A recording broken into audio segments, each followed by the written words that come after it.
Okay, here's a video on this lift. So this is the frame that this lift is attached to. So all this is just attached to this. So this can be rolled around and lift things in the shop and everything. The other guy, the people that had this house before built this. So this is the bracket that attaches it to either a truck or this cart here that the guy made. And between here and there is, on the outside of it, is 59.5. So you need a slot big enough for that to fit in. If it's wider, which sounds like yours is wider, that's great. However, I noticed when I did this video a minute ago, I had to redo it. I was talking about this area here. Well, this here is a solid piece. This is actually where that lift would mount if your truck has this piece right here. It's part of the, it's part of the whole back end. This is just inset so that the tailgate will, come in and stop and lock in. So you need to measure this, not this. This is a good 1.5 inches different. So need to measure between there, if you have that, and there, to see how wide that is, to see if this will fit.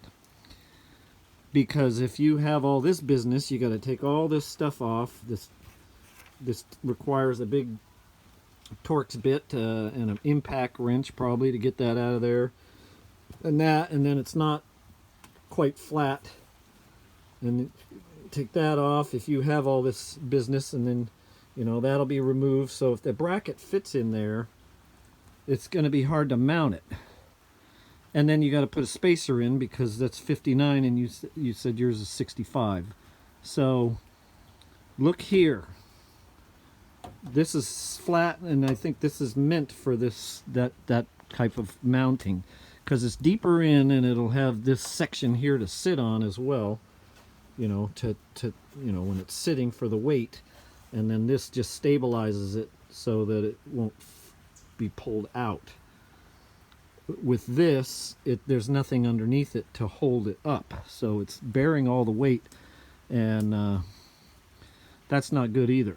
So you put something heavy on there, that thing could eventually hole out the bolt holes or however you got it mounted, and then have a problem.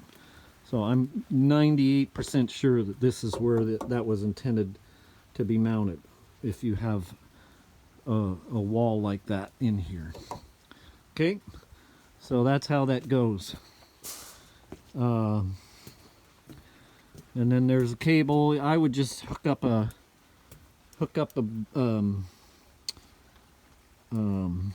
jumper cables to a car battery to run it up and down. This has mounts on it, but you got to rewire your whole vehicle, just to raise something up and down. I just put jumper cables on there and you can operate it, and then just take the battery out when you're done. Makes it easy. Okay, I think that's about it. I'll send this off and take a look at it. But that's pretty much it. Talk to you later. Bye.